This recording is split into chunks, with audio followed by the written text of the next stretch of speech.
సిద్ధపరచుకున్నాం. ప్రార్థనా పూర్వకంగా తలలు వంచుకున్నట్లయితే, తండ్రి, మా ఆలోచనలు వేరు, మా విధానాలు వేరు, మీ తలంపులు వేరు, మీ ఉద్దేశాలు వేరు.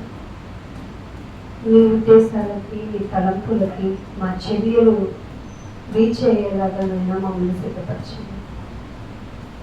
ఏదో చిన్న చిటిగా పనులు చేసి గొప్ప నీతి మంత్రులు అనుకున్న మా జీవితాలకు ఒకరోజు మీరు పిలిస్తే ఏమున్నాయనైనా మనం చెప్పుకోవడానికి. అందుకే మా ఆయుష్ పెరుగుతుంది. ఆయుష్ని పెంచుకుని దుర్వినియోగం చేసుకోకుండా మీరు ఇచ్చిన సమయాన్ని సద్వినియోగం చేసుకోవడానికి, వ్యతిరేక స్వభావం కలిగిన ఈ శరీరాన్ని నియంత్రించుకోవడానికి మీ మాటలే మాకు అస్త్రాలు, మీ మాటలే మాకు ఉపాయము, మీ మాటలే మాకు సర్వరోగ నివారణైనా.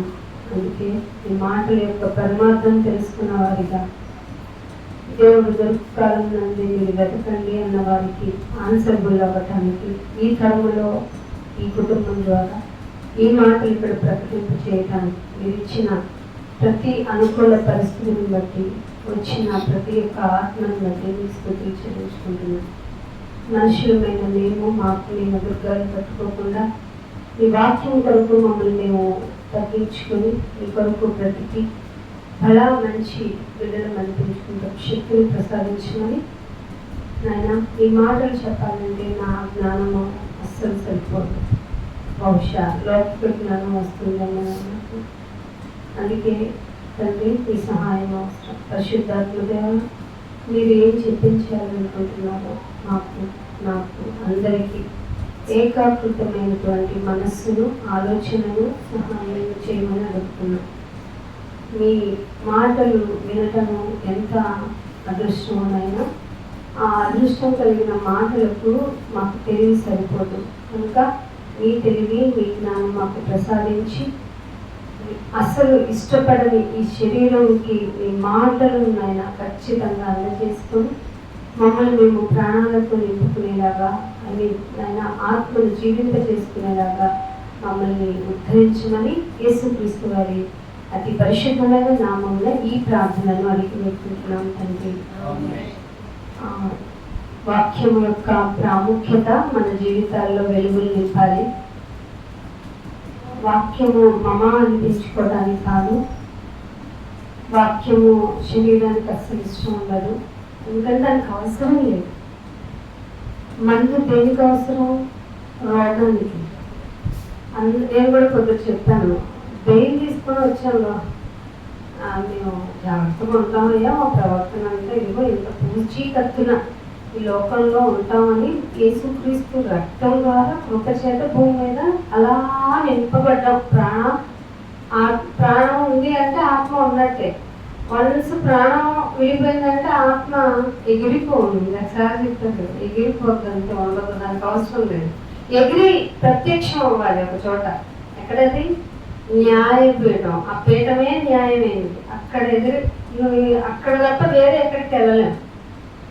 ఆ పరిస్థితులు ఎదురైనప్పుడు తండ్రి ఐఎమ్ రెడీ, నిన్ను చూడటానికి నా కన్నుల ప్రసన్నత ఎన్ని సంవత్సరాలది అన్న నిరీక్షణ. యాక్చువల్గా ఎప్పుడు చెప్తాను, వెయిట్ చేస్తే మనకి ఏమొస్తుంది? చిరాకు వస్తూ ఉంటుంది. వెయిటింగ్ అనేది ఎంతసేపు వెయిట్ చేస్తూ ఉంది అనిపిస్తుంది. కానీ బైబుల్ ఏం జరుగుతుంది తెలుసా? వెయిట్ చేయండి. ఓపిక, ఓరిమి, ప్రేమ, నిరీక్షణ, ఇవి కావాలంట. ఎవరికి లేని వాళ్ళకి, ఎవరు ఇష్టపడని వాళ్ళు వెయిట్ చేయడం మా వల్ల కాదండి. మాకు ఓర్పు లేదండి అంటానే, ఓపిక తెచ్చుకొని వెయిట్ చేయండి. ఇది అవుతుందా? శరీరపు యొక్క మనస్తత్వం ఉంటే అవ్వదండి. ఒకవేళ ఉన్న అవసరాలు తెచ్చుకునే మనస్తత్వం అంటే, మనుషులతో ఎలాగ అవసరాలు ఉంటే మనం బాగా మాట్లాడతామో, బాగా ప్రవర్తిస్తామో, అలాగే దేవునితో మాట్లాడామనుకోండి చాలా ఇబ్బంది. ఇంకనే రోమిలకు రాసిన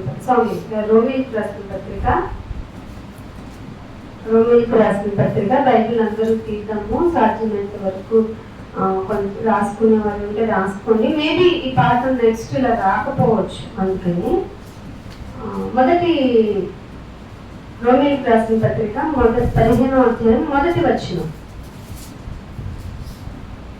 రోమిలకు రాసిన పత్రిక 15వ అధ్యాయం. కాగా అంటే అయితే అంటే ఏంటైతే నువ్వు విశ్వాసం అయితే, బలవంతుడు అయితే, విశ్వాసి బలంగా ఉన్నాడు, నాకు శ్రమలు వస్తే నాకు లాభం అండి అనుకుంటున్నాడు. ధనం ఏముంది పోతే నాకు అక్కర్లేదండి అంటున్నాడు. బంధాలు ఏముందండి అవుట్ ఆఫ్ అంటున్నాడు. ఇంత మంచి విశ్వాసిని ఏమంది బైబిల్? వెరీ స్ట్రాంగ్ పర్సన్ అని అంది. కాగా బలవంతులమైన మనం ఏది మనల్ని ఏమి దేవుడి నుంచి వేరు చేయదు, కలిమి వేరు చేయదు, లేమి వేరు చేయదు. లోపం క్రీస్తునందున్న నాకు ఆయన నుండి వేరుపరిచేది ఏంటని సవాల్ చేసుకుని బ్రతికేస్తున్నాం. అలాంటి వాళ్ళు బైబిల్ ఏమండి, నువ్వు బలవంతుడు కదా, ఇక సేఫ్ జోన్ అని ఉందా? ఏమనింది బైబిల్ చూడండి, మనలను మనమే ఏం చేయకూడదట. ఇక మనకి ఏం తక్కువ ఉంటే ఏంటి, నష్టం అయితే ఏంటి, ఇలా మీరు హ్యాపీ ఫీల్ అవుతున్నారా? మిమ్మల్ని మీరే సంతోషపరుచుకొనక ఒక కేటగిరీని వేస్తున్నాడు. ఎవరు అది? బాబు ఎక్కడ చూసినా మంచోళ్ళకే తిప్పలు, చెట్టున్న రాళ్ళకే, చెట్టున్న పళ్ళకే రాళ్ళు పడతాయా? నిజమేనా? అయితే బలవంతులమైన మనకే మీరు హ్యాపీ, ఇక లోడ్లో మేము కలిమిలా కాదు లేమిలో ఎందుకు సంతోషిస్తాం, ఉన్నవి లేనట్టుగా ఊహించుకొని ఐ మీన్ అలా ఫీల్ అయ్యి దేవుని కొరకు ఎదురు చూద్దాం. మీరు బలవంతులు, వెరీ గుడ్ అన్న ఆయన మిమ్మల్ని మీరే మనల్ని మనమే సంతోషపరచుకొనక బలహీనుల దౌర్బల్యము. ఏమని చెప్తారు దీనిలో? వాళ్ళ ఇప్పుడు బలహీనుడు ఉన్నాడు, వాడికి మళ్ళీ దౌర్భాగ్యం తగలడింది, అంతే కదా. దౌర్బల్యం అంటే ఇంక వాడిని బాగు చేయలేము, ఆ క్యారెక్టర్ని బట్టి, ఆ పరిస్థితిని బట్టి, ఆ లోపాన్ని బట్టి వాడు బలహీనుడు. బలహీనుల యొక్క దౌర్బల్యానికి ఏం చేయాలి మనం? అది ఇది ఎంత స్ట్రగుల్ తెలుసా మీకు? భరిస్తే గానీ బోధపడదు. అర్థమవుతుందా? భరించండి. కొన్నాళ్ళు దేవుడు ఇచ్చే గిఫ్ట్ ఎలా ఉంటుందంటే, వాళ్ళ ముందు నేను నిల్చోబెట్టేస్తాడు. అది నిల్చోబెట్టి వాళ్ళ చేతే ఇది చెప్పవా అంటాడు. అది దేవుని విక్టరీ. అర్థమవుతుందా? బలహీనుల దౌర్బల్యమును భరించుటకు బద్దులము అంటే ఈక్వల్ అయి ఉన్నావు. భరించమైనా నువ్వు అరుగుడు బిడ్డ, అరుగురాలు బిడ్డ, భరించాలి. ఎవరిని మరి ఎన్ని చెప్పినా మారుతున్నాయినా, ఎన్ని చెప్పినా మారుతున్నాయినా. అయితే బలహీనతను భరించి. ఎంత ఈజీగా ఉందండి వాక్యం, ఎంత ఈజీగా చెప్పావు నాయన. మీరు బలహీనులా, అప్పుడే బలవంతులు. బలహీనుని నేనెట్లా భరించను తండ్రి? నీ క్వశ్చన్. భరించమ్మా. బలహీనతలోనే నువ్వు ఎప్పుడు బలహీనుడవో అప్పుడే దేవుళ్ళో నటి. వాక్యం కనుక అమ్మో పౌలు గారి మాటలు అర్థం చేసుకుని బాబు ఎంత తెస్తుందంటే, ఇది క్యాజువల్ గా చదివానండి నేను ఒక 1 టైము. ఎట్లా భరిస్తాం?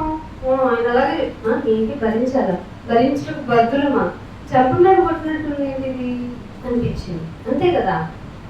మేము ఏ విషయంలో ఆయన నన్ను వేరు చేయడానికి ఏముందని పౌలు గారు లాగా నేను ప్రశ్నించుకున్నప్పుడు ఒకడు భరించాలి, నాకు భరిస్తావా అని. అర్థమైందా మీకు ఇప్పుడు ఏమన్నా ఈ మాట? మీలో ఎవరైనా బలహీనంగా కనపడ్డారు, మీరంతా స్పిరిచువల్ గా పీక్ లెవెల్లో ఉన్నారు, మీరు బలవంతులు. ఎంత బలవంతులు అంటే ఏమి నాకు వచ్చి దేవుడిని వేరు చేయదు, ఇంకా నేను దేవుడి కోసమని మిమ్మల్ని ప్రతిష్ఠించుకున్నారు. సో ఇప్పుడు మీరు ఇంకొక డేంజర్ జోన్ లోకి అడుగు పెట్టండి, అంటే స్టెప్ ఇన్, గ్రో అప్స్ అవ్వాలి. వాటిలో 4వ వచనం ఏమంటున్నాడు చూడండి. అలా చేస్తున్నప్పుడు ఎందుకంటే వీటికి కావాల్సింది ఏంటంటే ఓర్పు. ఎందుకంటే ఎలా అనగా అది ట్రెడిషనల్ లాంగ్వేజ్ కదా, మన కామన్ లాంగ్వేజ్ లో బద్దులం అవ్వాలి అంటే ఏం చేయమంటాం అంటే, దీనికి కావాల్సిన సరంజామా ఏమిటంటే మెయిన్ గా ఓర్పు కావాలి. మనకి ఏంటి ఒక 5 నిమిషాలు తెలిసిపోద్ది ఏ విషయంలో నీకు ఓర్పు ఉండదు. చిటికలో చెప్పేయచ్చు, ఇంక్లూడింగ్ మీ. ఇక్కడ చెప్తున్నాను కాబట్టి నేను పెద్ద శాతకామకురాల్ని, నా చుట్టూ పౌరులు ఎగురితే కాదు. కళ్ళు చెప్తున్నానంటే నాకు కూడా వాక్యం పరిశుద్ధాత్మ దేవుడు చెప్తున్నారు.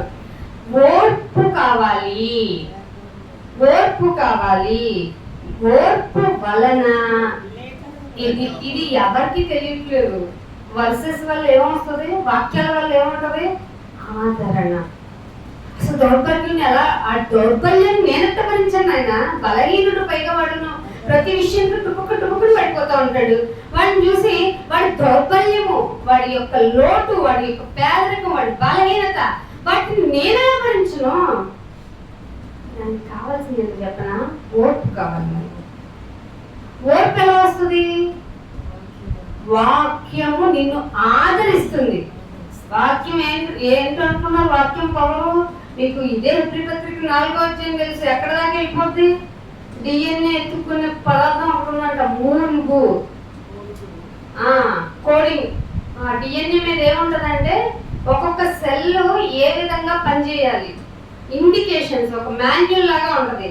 దానికి ఒక అసిస్టెంట్ ఆర్ఎన్ఏ. ఇది జెనెటిక్ క్లాస్ చెప్పినట్టు ఉంటుంది, ఏమనుకోకండి, కొంచెం అర్థం అవుతుంది. మన బాడీలో ఉన్న కోడింగ్ ఎవరు ఇచ్చారంటే దేవుడే ఇచ్చారు. ఆ దేవుడు శరీరంతో కనెక్ట్ అయిన మూలుగు ఉంది. ఆ మూలుగు మీకు తెలుసు కదా, నాన్ వెజిటేబుల్స్ ఎక్కడ ఉంటుంది? అది బోన్ లోపల ఉంటుంది. వాక్యం ఎక్కడికి వెళ్తుందంట? ఎముకలకి, మూలుగులకి, తలంపులకి కూడా వెళ్ళిపోతాయి. ఆ వాక్యం ఇంకొక పని ఏంటంట, లేఖనముల వల్ల ఆదరణ.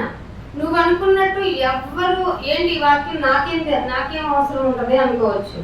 వన్ ఫైన్ డే నీకు ఈ సిచ్యువేషన్ వచ్చినప్పుడు వాక్యం ఆ రోజు అలా వాక్యం చెప్పబడింది కదా, ఎస్ నేను బలవంతుణ్ణే, ఆయన ఉన్నారు కదా. లేఖనముల వలన ఆదరణ. ఎప్పుడు? బలహీనుని యొక్క దౌర్బల్యాన్ని భరించేటప్పుడు నీకు ఓర్పు కలగాలి అన్నప్పుడు, ఆ ఓర్పు కావాలి అంటే ముందు నీకు లేఖనముల యొక్క ఆదరణ కావాలి. లేఖనముల యొక్క ఆదరణ ఏం చేస్తుంది? నిన్ను నిరీక్షణ కలిగే. ఇప్పుడు పోగొట్టదు అయినా ఒక్క బలహీనుడి యొక్క దౌర్బల్యాన్ని ఎలా భరించును? ఇంకొక ప్లసింగ్ చేయగలండి. ఎవరు ఫ్యామిలీలో ఇంకొకరిని పెట్టండి పోనీ. నా విశ్వాసాన్ని కూడా పరీక్షించుకున్నట్లు అవుతుంది. అసలే నువ్వు సెల్ఫ్ టెస్ట్ పెట్టుకోమన్నావు, గొడగొట్టుద్ది, ఏడవాలనిపిస్తుంది. ఏడిస్తే ఏమైంది? మనసు ఇరిగిపోతే ఏమవుతుంది? దేవుడు వచ్చి చక్కగా నీతో ఉంటాడు. ఆదరణ అంటే అర్థమైందా? ఎక్స్పీరియన్స్ చేస్తే తప్ప దేవుడి గురించి మీకు అర్థం కాదు. ఇలా చెప్తూ వాక్యాలు ఏమర్థం అవుతాయి? ఆదరణ అంటే డబ్బు కొట్టాలి, ఊగాలి, ఊగించాలి అంటే మా వల్ల కాదు. ఎందుకంటే దేవుడు ఈ ప్రిన్సిపల్కి చెప్పలేదు. మరి మీరు ఎందుకు చెప్తున్నారంటే చదవలేదు, చదువు రాని. ఏ చదువు రాని? వాక్యము బిబ్లికల్ గా ఏం చదవాలో చదువు రాని నిరక్షరాస్యులు అంటాం కదా. మామూలుగా నాకు చదువు రాదంటే ఏం చేస్తాను చెప్పండి? కామన్ గా నాకు చదువు రాదంటే ఇటు నేను చదివి పెడతాను, నేను రాసిస్తానంటారా?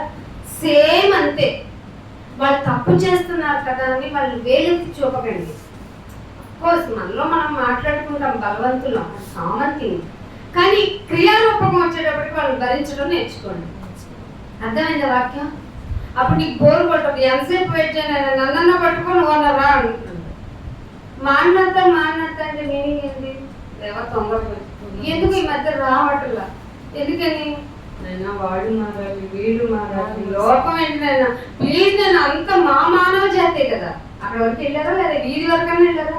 వీధిలో వాళ్ళు అసలు అతిథులేంటి, మన ఇంట్లో వాళ్ళు ఉన్నారే, కదిలితే మెదిలితే బలహీనులు వాళ్ళు. వాళ్ళని భరించడం రావట్లేదు మనకి. మీరు వేరు, మీకు మీరే, మాకు మేమే అంటాం. బలహీనలను దగ్గర పెట్టుకోండి. మన ఫెయిత్ ఎంత ఉందో మనం పరీక్షించుకుందాం. అర్థమవుతుందా? నిప్పుతో చెలగాటం. అర్థమైందా మీకు? నిప్పుతో చెలగాటం. ఎవరు ఆ నిప్పు? నా లేఖనాల్లో ఆదరణ ఇస్తున్నాడే ఆయన ఏమి అయి ఉన్నారు? అగ్ని అయి ఉన్నారు. ఆయన ఏమై ఉన్నారు? అగ్ని అయి ఉన్నారు. అందుకని పూర్వమందు మనకు నిరీక్షణ కలగటానికి పూర్వమందు రాయబడినవి అన్నీయు మనకేం కలగాలి? బాధపడితేనే కదా. మరి మన ప్రిన్సిపల్ అదే కదా, బాధపడితేనే కదా. అందుకే నీకు ఆర్టిఫిషియల్ బాధలు లేని దుఃఖాన్ని తెచ్చుకో. మాకు ఒక బలహీనుని పక్కన పెట్టుకో, ఆటోమేటిక్ గా ఏడ్చేస్తావు. ప్రిన్సిపల్ మన ఇది చెప్తున్నా. నాయన నేను ఏడుస్తూనే ఉన్నాను, చూస్తున్నావు కదా, నా కన్నీళ్ళు చూస్తున్నావు కదా, నేను భరిస్తున్నాను. నీకు అర్థమవుతుంది కదా, చాలు. ఇంకంతే, నీకు అర్థం అవ్వాలి అంతే, అది చాలు నాకు. అప్పుడు ఉంటుందండి లైఫ్. ఇంకొకరిని ఇక మీకు మీ హృదయం మండుతూనే ఉంటది, ఆరిపోయి మీరు హృదయం మండుతూనే ఉంటది. ఇలా బోధపడాలని పడుతూ మీకు ఏమనిపిస్తుంది అంటే 21వ వచనానికి వచ్చేయండి. ఏం చెప్తున్నాడు? వ్రాయబడినాయి కదా, ఆ వ్రాయబడిన ప్రకారము క్రీస్తు నామము ఎరగని చోట్లు. బందీగా ఉన్నామా, బంధంగా ఉన్నామా? ఎరగని చోట్లకి. క్రీస్తు నామము ఎరగని చోట్లను సువార్త ప్రకటింపవలెనని ఏ ఆశ? మిక్కిలి ఆశ. ఇది బ్రతకనమాట. లేఖనంలో ఆదరణ నీకు ఓర్పు కలగజేసుకుంటే, బలహీనుడి యొక్క దౌర్బల్యాన్ని భరిస్తే, ఆ లేఖనంలో ఆదరణ క్రీస్తు వారు చూపించే ప్రేమ వల్ల నీకేమనిపిస్తుంది చెప్పిన? అసలు సువార్త ఎక్కడికి లేదంటావు? నీలో వచ్చే తలం పరీక్షించుకోండి. బల తీసుకున్నారు కదా, నన్ను నేనేమైనా బందీగా చేసుకుంటున్నానా? నన్ను ఏమైనా ఎలివేషన్ చేస్తున్నానా లేదా? ఎవరికి? నిన్ను. నీ ద్వారా దేవుడు ఎలివేషన్ అవ్వాలి అంటే దేవుడు పేరు ప్రఖ్యాతి వెళ్ళాలి, ఆయన యొక్క ప్రసిద్ధి నీ ద్వారా జరగాలి. ఆ జరిగే విధానంలో నామం ఎరగని చోట్లను సువార్తను ప్రకటింపవలని మిక్కిలి ఆశ గలవాడని ఉండి అలాగ ప్రకటించితివి. పౌలు గారు ఏం చెప్తున్నాడు?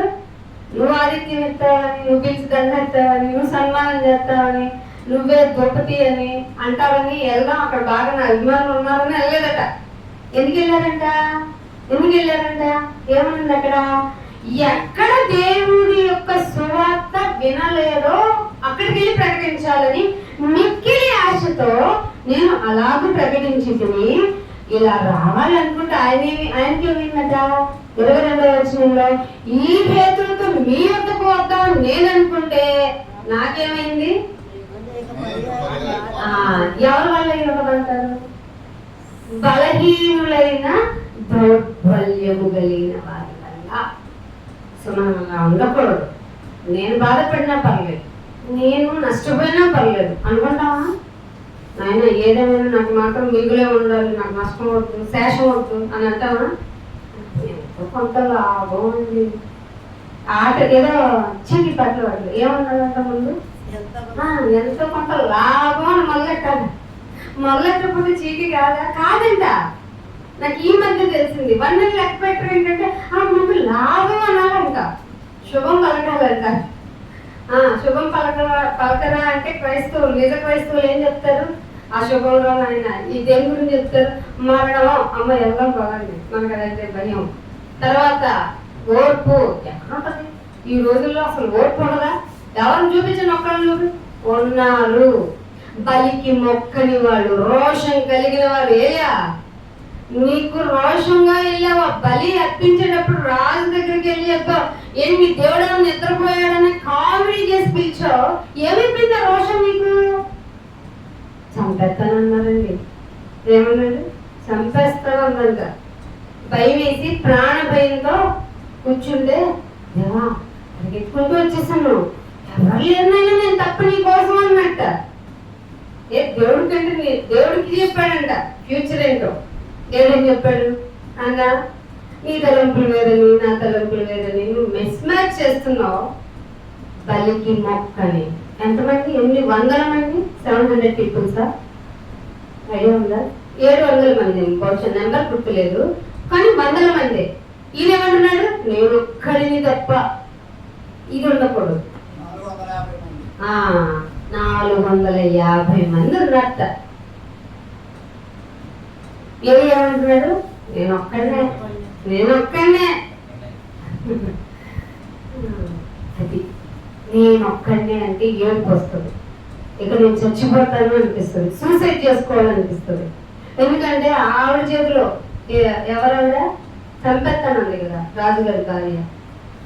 ఆవిడ చేతిలో చనిపోవటం కన్నా గుర్తుంది నాకు. మీలో ఎవరిని చూస్తే యజబెల్ ఎవరైనా ఉన్నారేమో, నేనే యజబెల్లేమో, అంతే కదా. అలా పరీక్షించుకోవాలి మనం. ఎందుకంటే యజబెల్ రాణియే, మంచి క్వీన్ ఆవిడ, భర్తని మంచి మోటివేట్ చేస్తుంది. ఎందుకు రాదు, ఎందుకు చిన్నపోను చెప్పు. ఈ పాటికి అతను దుర్మార్గుడని నేను నిరూపిస్తా అన్నా లేదా? మంచి చెయ్యాలన్నా మనమే, చెడ్డ చేసేయాలన్నా మనమే. మంచోళ్ళం, అతి మంచి చెడ్డోళ్ళం కదా. సో మన గురించి మనం అస్సలు పొంగొద్దు. మీకు ఇక్కడ ఏమంటున్నాడంటే, ఎవరికైతే దేవుడి యొక్క పరిచయం ఎందుకు లేదు, ఇప్పుడు యేసుప్రభు వారు అంటే ఎవరికి తెలియదు, వెళ్ళి అడగండి, మంచి స్వస్థతను ఇస్తాడండి. అదేనండి గాస్పెల్ అంటే. అమ్మా, ఈ రోగం పోయినా పోకపోయినా నువ్వు నమ్ముకోవాల్సిన నిజమైన దేవుడు, ఇది కదండి సువార్త. ఆయన ఎలాంటి వారంటే, ఈ లోకంలో ఎవరు ఊహించిన రీతిలో ఆయన మరణాన్ని గెలిచారు. అసలు పాసిబిలిటీ కాదు, కానీ ఒక్కరు ఉన్నారు, ఆయన దేవుడు పంపితే వచ్చారు. ఆ దేవుడు ఎందుకు పంపాడు? దేవుడు లోకంలో ఎంతో ప్రేమించాడు కాబట్టి ఆయన ఇంకా సెకండ్ ఆప్షన్ లేని కొడుకుని పంపించాడమ్మా. ఆయన్ని నమ్ముకొని కష్టం వచ్చిన, నష్టం వచ్చిన, వ్యాధి వచ్చిన, బాధ వచ్చిన, నేను ఆయన విడిచిపెట్టను అని నిరీక్షణ కలిగి ఉండటమే సువార్త అని చెప్పగలుగుతాను, వెళ్తాను అన్న పౌలు గారికి అనేక పర్యాయాలు. సో మనల్ని మనం, మన కొరకు మనం కాకుండా మనల్ని మనమే సంతోష పెట్టుకోకుండా ఏం చేయాలి? దౌర్బల్యం, బలహీనుల యొక్క దౌర్బల్యమును భరించాలి. ఎందుకు భరించాలంటే, మనం పైకి వెళ్ళిపోయాం అనుకోండి. ఇన్ఫాక్ట్ మన యొక్క నిరీక్షణ బట్టి, దేవుని కృపను బట్టి మనం అందరం అక్కడ ఉండాలి, పరలోకంలో ఉండాలనే కదా ఈ తిప్పలన్నీ. లేకపోతే మనకు గాలింది, వానేంది, ఇదేంది, ఇక్కడేంది, ఆయనేంది, నువ్వేంది, ఇక్కడికి రావాల్సిన అవసరం లేదు కదా. వీళ్ళు ఇంత ఫెసిలిటబుల్ చేయాల్సిన అవసరం అంతకన్నా లేదు కదా. ఇంత చేస్తున్నాం ఎందుకంటే పరలోకం వెళ్ళడానికి, అవునా కదా. పరలోకం వెళ్ళలేదనుకో, ఎందుకు వెళ్ళలేదు? నీ సహోదరుని ద్వేషిస్తే ఎలా చెప్తావురా? సహోదరుని ద్వేషిస్తున్నావు, నన్ను ప్రేమిస్తానంటావు, నేను ఎక్కడ నమ్మను అని ఇక్కడే చెప్తానా లేదా? సో నువ్వెలా వెళ్తావు అని అంటే, పైకి వెళ్ళిన తర్వాత అసలు ఈ విషయానికి ఇతను నేను ద్వేషించాను, ఆ విషయాన్ని, ఇంత తేలికైన విషయం కోసం అతను ద్వేషించి నేను నరకంలో పడ్డానా అని ఏడుపు ఏడుపు ఏడుపు. ఒకరోజు, ఒక సంవత్సరం, ఎన్ని యుగాలు చెప్పండి. పోనీ ఇలా ఏమైనా లైట్ ఉంటే కాసేపు లైట్ మీద పురుగులు చూసుకుంటాం, బల్యం చూసుకుంటాం, టైం పాస్ చేయొచ్చు. చీకటి గల బెల్లము, అరుపులు, చెవులు మాత్రమే పనిచేస్తాయి, కళ్ళు పనిచేయవు. ఎందుకని? రోగన పక్కోడు కూడా వెళ్ళిపడుతుంది. అది మరీ కారం మీద, పుండు మీద కారం మరీ మంటగా ఉంటుంది కదా. పైగా వాళ్ళ మాటలు, ఎరా మాకంటే భూమి మీద ఉన్నావు కదా, ఎట్ట ఇవన్నీ మర్చిపోయావు, ఎంత దౌర్భాగ్యుడు అయ్యావు అని ఎదుర్కొంటూ వస్తారంట. ఒకళ్ళు ఎదుర్కొంటారా? దాదలు చనిపోయి ఉన్నారు, ఎన్ని తరాలు మాట్లాడబడాలో.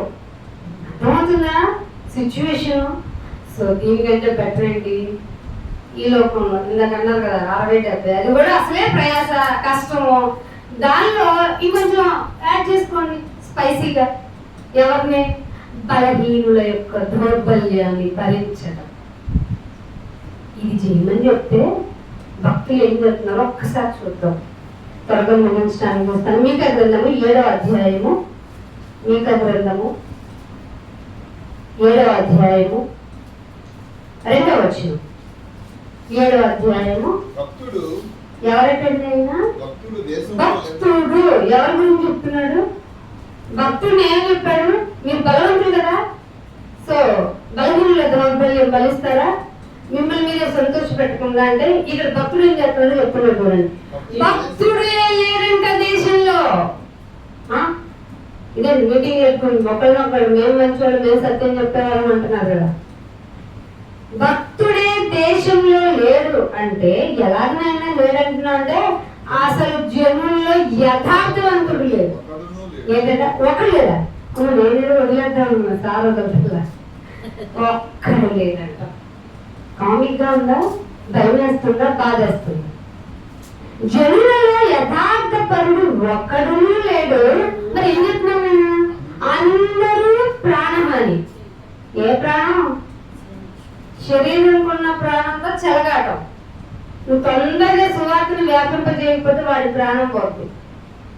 చెప్పనందుకు నిన్ను ఎక్కడ నీ వెతుక్కొని నిన్ను ఇద్దరిని దేవుడు ఎదుటి ప్రత్యక్షం అయితే అసలు వినని వాడికి తక్కువ శిక్ష. వెళ్ళి ఇంత సత్యం తెలిసి నోరు మూసుకొని ఉన్నందుకు మనకు డబుల్ శిక్ష. అర్థమైంది? సువార్తకి ఎందుకు ఎక్కువ ప్రయారిటీ ఇవ్వాలో తెలిసిన వాళ్ళు నోరు మూసుకోకూడదు, ప్రచారం చెయ్యాలి. అందుకే జ్ఞాపకం చేసుకోవాలి. బల్ల తీసుకోవడం గొప్ప కాదు, తీసుకున్న తరువాత మన ప్రవర్తన ఇంపార్టెంట్. అయితే అందరూ ప్రాణహాని చేయుటకు పొంచి ఉన్నవారే. భక్తులు యథార్థవంతులు లేరు, ప్రాణహాని చేయడానికి పొంచి ఉన్నవారు. ప్రతి మనుషుడు కిరాతుడై. కిరాతకం, ఎంత కిరాతకం ఎలా చేసావు? ఒక ప్రాణం విలువ, ఒక ఆత్మ విలువ నీకు కదా బాగా తెలుసు. నువ్వేంటి ఇంత కిరాతకుడు అయిపోయావు?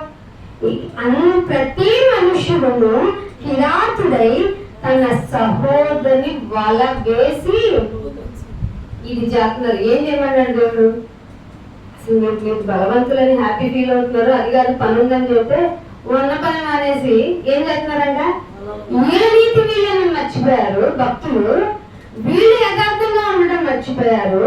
ప్రతి మనిషి కిరాతకుడైపోయాడు, యథార్థత లేదు, ప్రాణహాని చేయడానికి కూడా వెనుకాడటం లేదు. ఏంటిలా జరిగింది? పాత నిబంధనలో అలాగే ఉన్నారు. మరి ఇందాకే కదా లేఖనంలో ఇలాగ చెప్పబడ్డాయి. లేఖనములలో ఇలాగూ వ్రాయబడ్డాయి. ఎందుకంట? మనకి ఆదరణ కలగటానికి. మనకి ఏం కలగటానికి? ఏమన్నా వాక్యం మీకు చెప్తుంటే ఆదరణ అనిపిస్తుందా? లేకపోతే మనకు రావటం దాంట్లో అసలు. ఇంకోటి చెప్పనా, వచ్చిన తర్వాత వాక్యం మీకు ఆదరించకపోతే, ఆదరింపబడిన వాక్యం మిమ్మల్ని పని చేసేలాగా, అంటే మీ హృదయం మండేలాగా పని కల్పించుకోకపోతే మరి కఠినమైన శిక్ష. అర్థమవుతుందా? అందుకని ఇలా ఉన్నారంట. ఇంకొక మాట, కీర్తనలు 12వ కీర్తన చూడండి. 12వ కీర్తన మొదటి నుంచి చదువుదాం. యెహోవా నాయనా నన్ను రక్షింపు. రక్షిస్తాలే, కానీ కామలకి ఎవరు లేరంట? చదవండి. భక్తి గలవారు లేరు, నన్ను రక్షించు. భక్తి గలవారు, విశ్వాసులు లేదా? భక్తులు లేరు, విశ్వాసులు లేరు. అందరూ ఏమైపోయారంట? గతించిపోయారంట, అయిపోయారు. ఎవరు భక్తి చూపించట్లా, ఎవరు విశ్వాసం చూపించట్లా. నాయనా ఏంటో భయంగా ఉంది, నన్ను రక్షించు. 2వ వచనం చూడండి. ఎందుకనంటే అందరూ ఒకరితో ఒకరు ఏంటంట? అబద్ధానికి జనకుడు ఎవరు? మన ఫాదర్, పాత ఫాదర్, మనం దత్తత తీసుకున్న ఫాదర్. అబద్ధములకు జనకుడు, తండ్రి అయినా అపవాది. మన తండ్రి అయినా అపవాది. మా ఫాదర్ అని చెప్పుకోవాలి, తప్పదు. ఎందుకని? తండ్రి ఏం చేస్తారు? కొడుకు అదే చేస్తారు కదా. అబద్ధం చెప్తున్నావు కదా, పాత స్వభావం పోయిందా? ఏం చేసాము అంటే యథార్థంగా క్రైస్తవుల్లో మాట చెప్పలేకపోతున్నారు. అసలు ఇష్టంగా లేదు కదా. యథార్థత ఎందుకు లేదు? నీతి ఎందుకు లేదు? భక్తులు ఎందుకు లేరు? విశ్వాసులు ఎందుకు లేరు? ఒకే ఒక్కడిగా మిగిలిన భక్తుడు నన్ను సేవ్ చేయాలి ఎందుకు అనాల్సి వస్తుంది అంటే, అందరూ ఒకరితోనొకరు అబద్ధములాడుతూ మోసకరమైన మనస్సు. ఏ మనసు అది? మోసం ఎందుకు చేయాలి? మీరు భక్తులు కదా, విశ్వాసులు కదా. మోసకరమైన మనస్సుతో ఇచ్చకం అంటే అబద్ధాన్ని స్ట్రాంగ్ గా చెప్పడం. అబద్ధం అఫీషియల్ గా అవును కాదు మేబీ ఏమో అనొచ్చు. ఇచ్చకం డెఫినెట్ గా ధైర్యంగా ఏ మాత్రం తణుకు వెనుక లేకుండా అబద్ధం చెప్పడానికి ఇచ్చకము. తెలుగు భాష అందుకేనంటే లెస్స.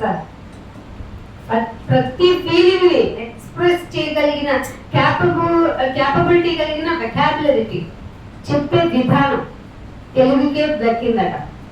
ఇచ్చకములాడు పెదవులు పలుకుతారు, పెదవులతో పలుకుతారు.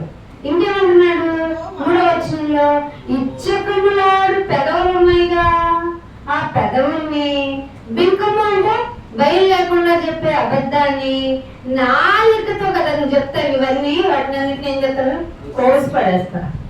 ఇంత రాశిగా మాట్లాడేవిటినైనా నాకు భయం వేస్తుంది. కోసేస్తే నాలుగు మాటే లేదు నాకు ఇంకా.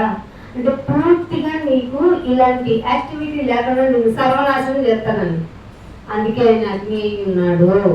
ఏమై ఉన్నాడు? అగ్నితో చెలగాటమా? కాలుతుందా లేదా?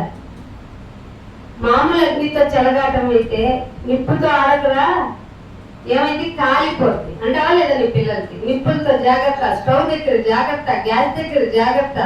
ఇన్ని జాగ్రత్తలు తెలిసింది కదా అగ్నితో ఉన్నప్పుడు. ఎండాకాలం కూడా జాగ్రత్త అంట. ఎందుకని? ఎండలు మండుతాయి కనుక.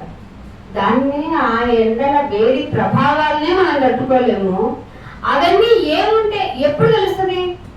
ఆత్మ నీలో ఉంటేనే కదా వాటి ఫీలింగ్స్, సెన్సిబిలిటీ నీకు తెలుస్తుంది.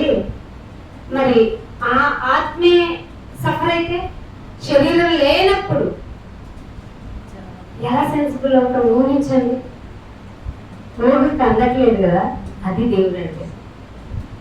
చాలా భయంకరంగా ఉంటుంది.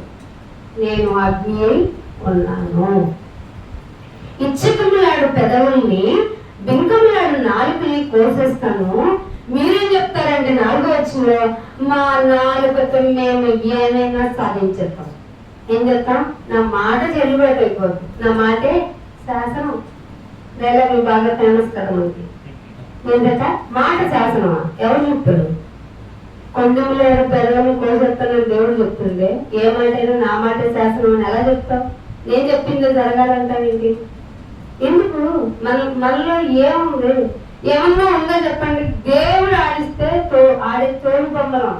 కానీ ఆ దేవుడు క్రియేషన్ కాబట్టి మనకి ప్రతి ఫ్రీ విల్ ఇచ్చాడు. అని ఎందుకంటే ఆయన యొక్క క్యారెక్టర్ ఏంటంటే ప్రేమమయుడు. ఆ ప్రేమమయుడు ఎప్పుడు ఒకళ్ళని బానిసగా ఉండాలి, ఒకళ్ళని హింస పెట్టాలి, ఒకళ్ళని బాధించాలి, వేధించాలి, ఒకళ్ళని ఇబ్బంది పెట్టాలి, ఇలాంటివి ఆయన కొండవు. ఎందుకంటే ప్రేమ అంటే ఆయన దగ్గర నేర్చుకోవాలి కనుక. మనుషులకి ఇవి అలవాటు. ఫ్రీ విల్ నేర్చుకొని బెరల మీద మనం వచ్చి ఏం చేస్తాం? నేనే శాసనం. ఎట్లా కుదురుతుంది? దేవుడు ఏమంటున్నాడు? మా నాలుకతో మేము సాధించేస్తాం, మా పెదవులు మాయి. ఎవరు ఇచ్చారు? నా పెదవులు ఇలా ఉండాలి, నేను ఏమైనా చేసుకున్నాను? వాళ్ళు అడగండి, ఆఫ్రికన్స్ వాళ్ళు ఏమైనా చేసుకుంటారా? నువ్వేమైనా చేసుకున్నా? మా పెదవులు మావి. మాకు అసలు ప్రభు అంటే ఎవడు? ఏంటంట?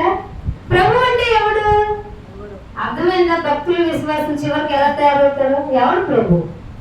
అలాగే ఒకరు అడిగారు నిర్గమకాండంలో అనుకుంటా, ఆ మాట చూపిస్తాను. 5వ అధ్యాయము నిర్గమకాండంలోని ఎలా ఉంటుంది ఆ క్యారెక్టర్? అన్ని చూసిన క్యారెక్టర్ అది. ఎక్సోడస్ నిర్గమకాండము 5వ అధ్యాయము 2వ వచనం. ఫరో తెలుసు కదా మీకు. ఫరో అన్ని చూశాడు. దేవుడి యొక్క ప్రతి ప్రత్యక్షతను డైరెక్ట్ గా చూశాడు. ఇష్టం లేకపోయినా చూపించాడు దేవుడు. ఫరో మనసును కఠినం చేసింది 5వ అధ్యాయం 2వ వచనం. ఇష్టం లేకుండానే నాకు ఎవరు అన్నా అతనితోనే. అతను ఫరో నేను అతని మాట విని ఇశ్రాయేలుని పోనివ్వటానికి యెహోవా ఎవడో. మాట్లాడరు మా ఇష్టం. ఎవరిని ఎరగలంట? మరి నీ నీళ్ళు ఎందుకని ఎరగండి? నీటిలో కప్పలు ఎందుకు వచ్చినాయి? పేర్లు ఎందుకు వచ్చినాయి? ఇంకేం వచ్చినాయి చెప్పండి? తెగుళ్ళు మిడతలు వచ్చినాయి. ఇంకా లాస్ట్ కి కొడుకుపోతే గాని మీ దేవుడే దేవుడు నాయన పోయిరండి నాయన అన్నాడా లేదా? అన్న తర్వాత పంపించి మళ్ళీ ఎక్కడికి వచ్చాడు? చచ్చి ప్రాణాల మీద తెచ్చుకున్నాడు. ఎక్కడికి? సముద్రం దాకా వచ్చి రొంగాలతో వచ్చి మిమ్మల్ని చేంజ్ చేసి చంపేస్తాను అన్నాడా లేదా? యెహోవా ఎవడు అని. ఎవరితో కప్పెట్టాడు? దేవుడు వాటర్తో. ఆరిన నేల మీద తీసుకెళ్ళి ఆరినట్టు పెట్టి వీళ్ళు ఎంటర్ నేలతో కప్పెట్టాడు. ఎక్కడ వరకు తెచ్చుకున్నాడు? యెహోవా ఎవడు నేను అని అన్నాను అనుకో, నన్ను దేనితోనైనా కప్పెట్టేయగలను. అర్థమైందా? నన్ను కప్పెట్టేస్తాను అంటే ఎంత జాగ్రత్తగా ఉండాలి. యెహోవా ఎవడు? నేను యెహోవాను ఎరగను, ఇశ్రాయేలుని పోనివ్వను. అర్థమైందా? బుద్ధిహీనులు ఎలా తయారైపోతారు? మా పెదవులు మాయి, మా ప్రార్థన మాది, మా క్రమం మాది, ఇలా అనుకునే వాళ్ళకి దేవుడు ఎలాంటి శిక్ష ఇస్తాడు తెలుసా? ఫరోనే ఎగ్జాంపుల్. ఫరోకి దేవుడు అంటే ఇష్టం లేదు, అందుకే హృదయం కఠినమైంది. ఎన్ని చెప్పినా మారరు ఇలాంటి వాళ్ళు. సో వాళ్ళకి అన్ని ప్రతి మెరాకిల్ కళ్ళారా చూస్తారు, చెవులారా వింటారు, కానీ హృదయం మాత్రం క్రొవ్వినది, క్రొవ్వుకుంటది ఆ హృదయం. అందుకని 73వ కీర్తన 8వ వచనం చూడండి. 73వ కీర్తన 8వ వచనం.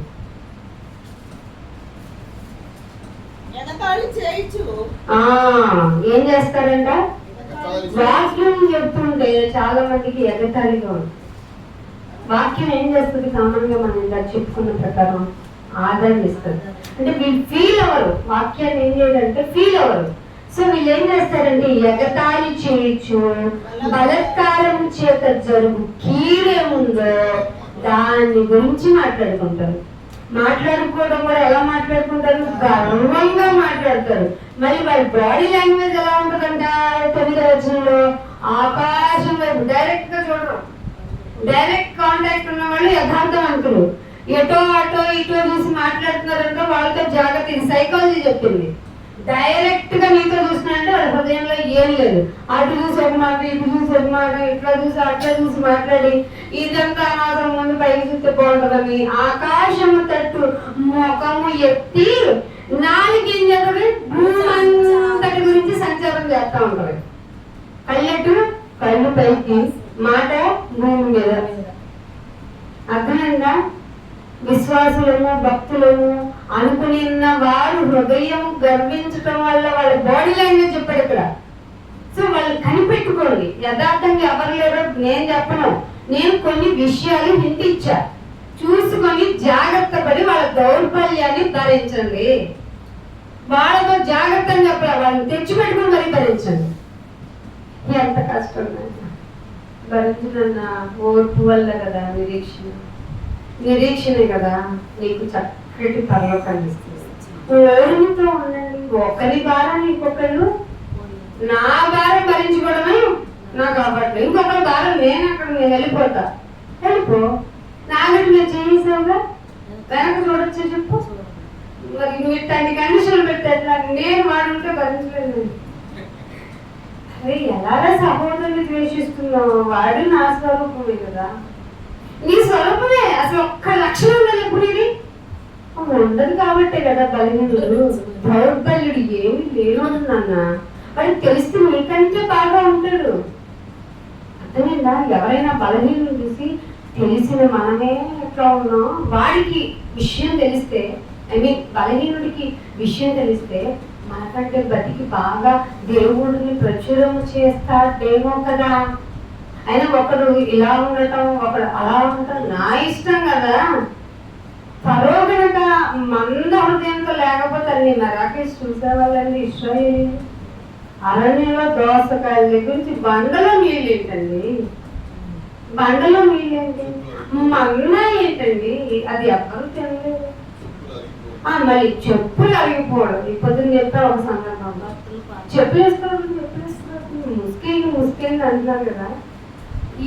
ఇశ్రాయేలు సమూహాన్ని మొత్తానికి పగలు ఎలా ఉన్నారనట?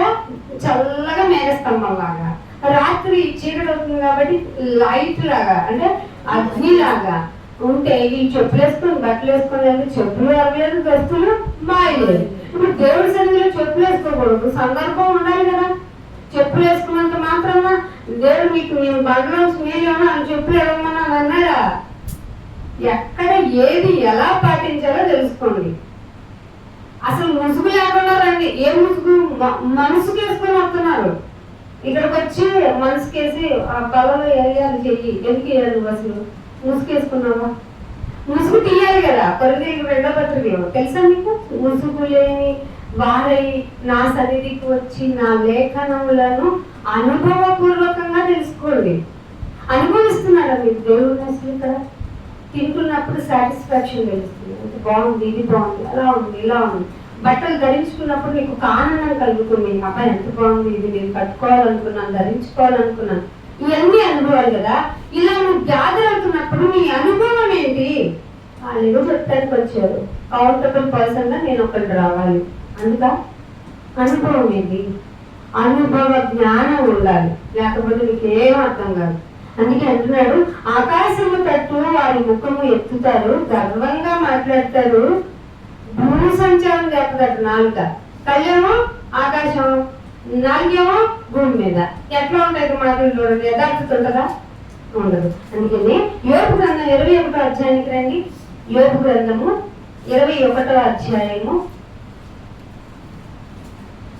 14వ వచనం. 21వ అధ్యాయము 14వ వచనం.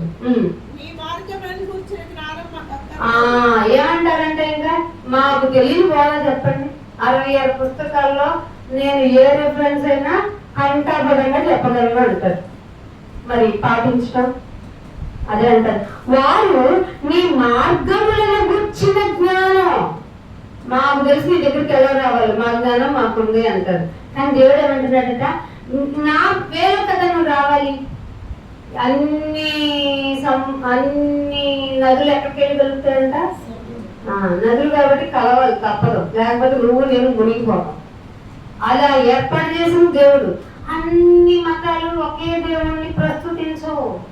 క్రీస్తు యొక్క మార్గమే మనము ప్రొసీడ్ అవ్వాలి, లోకమంతా ప్రొసీడ్ అవ్వాలి. కానీ వీళ్ళేమంటారట, మూర్ఖులైపోయి నీ మార్గముల గురించిన జ్ఞానం మాకు అక్కర్లేదు, ముందు నువ్వు మమ్మల్ని విడిచిపోని ఎవరితో చెప్తారట?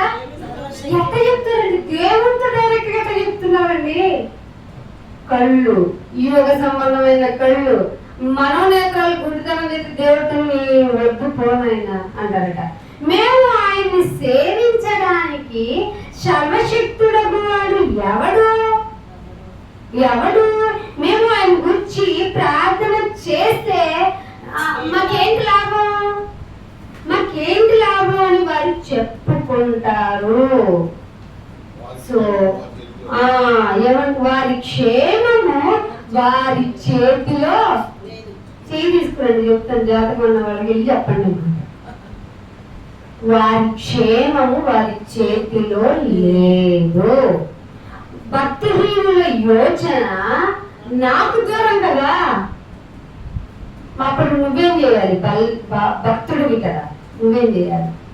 దగ్గర పెట్టుకోవాలి బలహీనుడు. వాడి చెయ్యి ఈ చేతితో తీసుకున్నంత దగ్గరగా పెట్టుకుని, ఇది మార్గం అంటే తప్పిపోయావు. ఇస్కరియోతు యోధ తను వెళ్ళవలసిన మార్గం నుండి ఏమయ్యాడు? తప్పిపోయాడు. సో మిమ్మల్ని మీరు పరీక్షించుకోండి, మీ విధానాలు ఎలా ఉన్నాయో చూడండి. మనల్ని ఇంత బాగా ఉంచిన దేవుడు ఎందుకు ఉంచాడు? మనకి ఎవరైనా సహకరిస్తారా? అయినా దేవుడు మనకి ఎందుకు నెమ్మది ఇచ్చాడు? ఎందుకు హృదయంలో ఒక సాటిస్ఫాక్షన్ ఇచ్చాడు? మీకు అర్థమవుతుందా? ఇంకొకరి యొక్క దౌర్బల్యములు భరించడానికి. సో మీదేసుకోండి, శ్రమను అనుభవించడం నేర్చుకోండి. నేను బాగున్నాను, ఇలా ఉంటే పరిచయం సాగిపోద్ది, హ్యాపీ అనుకుంటే మనకి దారి అడ్డే ఉండదు. కానీ దౌర్బల్యం పెట్టుకోండి, పరిచయం క్లిష్టం అవుతున్నా సరే వాడిని జట్టేసుకొని తిరగండి. అప్పుడు అప్లైజ్ ఎవరు దొరుకుతుంది? మీకు. సో లాస్ట్ ఒక మాట చూపించి యెషయా గ్రంథము 32వ అధ్యాయము. యెషయా గ్రంథము 32వ అధ్యాయము 5వ వచనం చూడండి. 32:5 వచనం. మీరు అనుకోకండి ఏం చెప్పినా మూర్ఖుడు అలాగే ఉంటాడు అని. ఇక మారదు, ఇలాంటి ఏం మాట్లాడుతుంది. ఎవరు ఎంటర్ అయ్యే వరకు 3 పనులు చెల్లుతాయి. దేవుడు ఎంటర్ అవ్వనంత వరకు వాడు హ్యాపీ ఫీల్ అవుతాడు. నాయన నువ్వు చెప్పినట్టు ఆ బలహీనులను పక్కన పెట్టుకున్నా, బలహీనులను పక్కన పెట్టుకున్నా, నడుస్తున్నా, నాకు పక్కలో బెల్లంగా తయారయ్యాడు తప్ప, నన్ను విసిగించే ఆ హోరు వల్ల తయారయ్యింది తప్ప నాకేమన్నా ఉందా చెప్పు, నెమ్మది అయితే ఒక మాట నేను ఎంటర్ అవుతా. మూఢుడు ఇక ఘనుడని ఎంచబడరు. You don't worry. కాబట్టి ఉదారముడు, అమ్మ ఎంత ఉదార స్వభావం, ఎంత మంచి స్వభావం అని కపటి గురించి చెప్పబడదు. వెయిట్ చేసే సమయం లేదా? ఇంక నీ ఓర్పు ఏం చూపిస్తావు? లేఖనంలో ఆదరణ నువ్వు ఎలా ఫీల్ అవుతావు? ఇంత కష్టపడి దేవుడు టైం ఒక రోజుని హెచ్చించి దానిలో నిన్ను వాక్యంతో నన్ను పోషిస్తున్నాడంటే ఇంక నువ్వు ఎలా ఆదరణ పొందలేకపోతే ఎలాగా? మీరు దైవిక లక్షణాలు ఎలా ఇంప్రూవ్ అవుతాయి? అర్థమవుతుందా? So you don't worry. ఇంకెప్పుడు మూడు ఏమంటుందంటే వీడు ఇప్పుడు దాకా కనబడుతున్నాడేమో, నువ్వు ఫీల్ అవ్వమాక, ఇప్పుడు దాకా కనబడుతున్నాడేమో, వాడే బెటర్, వాడే మంచోడని. ఇక కనపడదు. మూఢుడు ఇక ఘనుడని ఎంచబడడు, కాబట్టి ఉదారుడు అని చెప్పబడదు. ఇక నువ్వేం చేస్తావంటే నిన్ను హెబ్రీయులకు రాసిన పత్రిక 12వ అధ్యాయము, హెబ్రీయులకు రాసిన పత్రిక ఈ వాక్యానికి ఎండింగ్ లైన్ లాగా ఇంకా ఉన్నాయి, కానీ మీకు అర్థమైపోయింది కాబట్టి దేవుని దయ వల్ల మీరు ఇంకా మీ విశ్వాసం తీవ్రతను మిమ్మల్ని మీరు పరీక్షించుకోవడానికి 12వ అధ్యాయంలో 28వ వచనం చూడండి. అందువలన ఇక మనము ఏ రాజ్యం అది? చలనమైన రాజ్యం కాదు, నిశ్చలం. ఇక అది పర్మనెంట్ ప్లేస్. నిశ్చలమైన రాజ్యాన్ని పొంది దైవ కృప పొందుదాం. దైవ కృప పొందిన వాళ్ళు ఎలా ఉంటారు? వినయం, భక్తి. అక్కడ అయ్యి ఉన్నాయి చూడండి. వినయ భక్తులతో మనుషులకు ఇష్టమైన సేవ చెయ్యరు. అందుకే ఎవరికి ఇష్టమైన సేవ చేస్తారట? వినయం ఉంటుంది, పైగా భయభక్తులు ఉంటాయి. వీళ్ళు ఏం చేస్తారంటే మనుషులకి ఇష్టం లేకపోయినా దేవునికి ఇష్టం, ప్రీతికరమైన సేవ చేద్దాం. ఏలయనగా నేను మొదటి నుంచి చెప్పుకుంటున్నా, అగ్నితో ఆటలొద్దని. మన దేవుడు దహించు అగ్ని అయి ఉన్నాడు. సో అగ్నితో చెలగాటం వద్దు, బలహీనుల్ని చక్కగా భరిద్దాం. మన పరీక్ష మనం కూడా నేర్చుకోవాలి కదా. నాకు ఎంత ఓర్పుందా నన్ను నేను అనడం లేదా? మిమ్మల్ని మీరు పరీక్షించుకోండి, అప్పుడు మీరేమో తీర్పు తీర్చబడరు. నైనా I'm examining my self with the wicked people. అంటే బలహీనులు పక్కన ఎట్టుకొని నేను పోతా. అక్కడ బల్యం పొడుస్తాడో నాకు నన్ను ప్రొటెక్ట్ చేస్తాడో చూస్తా. ఎందుకంటే చూస్తుంది నువ్వు, నన్ను గమనిస్తుంది నువ్వు. So I'm Brave. నేను చాలా ధైర్యంగా ఉంటాను. సో నువ్వే నన్ను రక్షిస్తావు, నన్ను కాపాడుకుంటావు, నేను నడుస్తాను నీ ఆజ్ఞల ప్రకారం అంటూ మనల్ని మనం ప్రిపేర్ చేసుకుంటూ ఆయన బలలో చేతులు వేద్దాం. అందుకు ముందుగా ఏమని ఈ వాక్యం మీద మాట్లాడిందో, ఏమని నిశ్చలత కలగజేసిందో, స్థిరమైన రాజ్యం కొరకు దైవ కృప కలిగిన వారంగా, భయభక్తులు వినయము కలిగిన వారుగా మనల్ని మనం పరీక్షించుకుంటూ సిద్ధపడి దోల తీసుకుందాం. తండ్రి నీకెంతో వందనాలు నాయనా.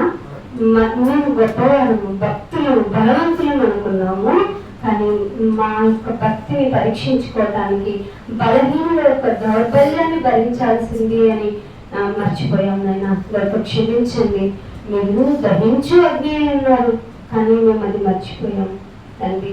మీరు చెప్పిన ప్రతి మాటను పాటించటానికి ఇంకా మేము చాలా పాటించవలని ఉన్నాయి కనుకనే భూమి మీద ఆయుష్తో ఉన్నాం నాయన.